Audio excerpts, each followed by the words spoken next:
গতকালকের ম্যাচে কেকেআরকে 32 রানে হারালো সিএসকে। প্রথমে ব্যাট করে চেন্নাই তোলা 192 রান 5 উইকেটে।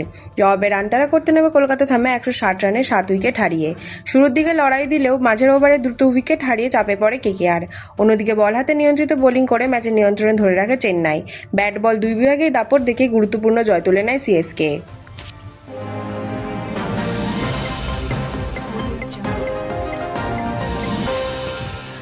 নববর্ষে বাংলাকে শুভেচ্ছা প্রধানমন্ত্রীর। বাংলা নববর্ষের শুভক্ষণে দেশবাসী, বিশেষ করে বাংলার মানুষকে শুভেচ্ছা জানালেন নরেন্দ্র মোদী। সোশ্যাল মিডিয়ায় দেওয়া বার্তায় তিনি প্রার্থনা করেছেন নতুন বছর সকলের কামনা পূরণ হোক এবং জীবনে আসুক সুখ, শান্তি ও সমৃদ্ধি।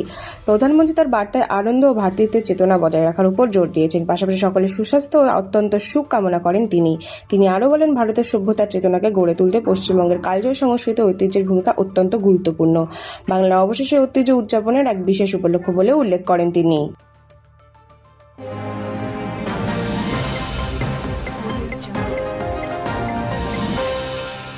দুর্গাপুরে বিজেপির বিক্ষোভ, থানার সামনে উত্তেজনা। বিজেপি কর্মীদের গ্রেফতারের প্রতিবাদে তুমুল বিক্ষোভে উত্তপ্ত দুর্গাপুর।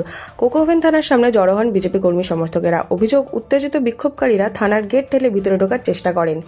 পরিস্থিতি সামাল দিতে মোতায়েন করা হয় কেন্দ্রীয় বাহিনীর জওয়ানদের। দুর্গাপুর পশ্চিমের বিজেপি প্রার্থী লক্ষণচন্দ্র ঘরুইয়ের নেতৃত্বে এই বিক্ষোভ হয়।